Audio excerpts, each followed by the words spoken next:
സത്യം എന്തായാലും അതിന്റെ ഫലമായി പാകിസ്ഥാന്റെ ഏറ്റവും അപകടകാരിയായ സബ്മറീൻ സമുദ്രത്തിൽ നിലച്ചുപോയി. ഇന്ത്യയുടെ തന്ത്രവും നിശബ്ദ നീക്കവും കൃത്യമായ ഇന്റലിജൻസ് ഉപയോഗവും എല്ലാം ചേർന്നാണ് ഈ വിജയഗാഥ എഴുതപ്പെട്ടത്. നെൽഫ് ഖാസിയുടെ മുങ്ങൽ ഒരു യുദ്ധത്തിൽ ആയുധങ്ങൾക്കുമപ്പുറം തന്ത്രങ്ങളും ബുദ്ധിയും എത്രമാത്രം നിർണായകമാണ് എന്ന് തെളിയിക്കുന്നു.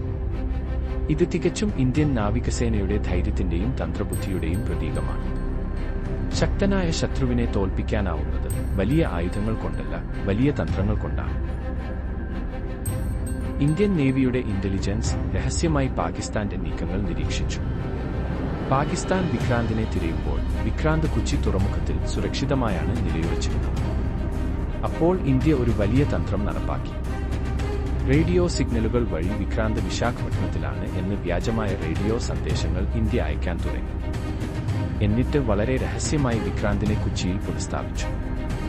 1971 ഡിസംബർ 3 രാത്രി വിശാഖപട്ടണത്തിന് അടുത്ത് ഉച്ചത്തിൽ പൊട്ടിത്തെറി കേട്ടു. രാവിലെ ഹരകർ നാവികസേനയുടെ റിക്കൺ ടീം വിളിച്ചു വരുത്തിയപ്പോൾ കാണപ്പെട്ടത് സബ്മറീനിന്റെ ഭാഗങ്ങൾ, സീമറിനുകൾ, പടർപ്പുകൾ. നേല ഏഴച്ച് മുങ്ങിയിരുന്നു.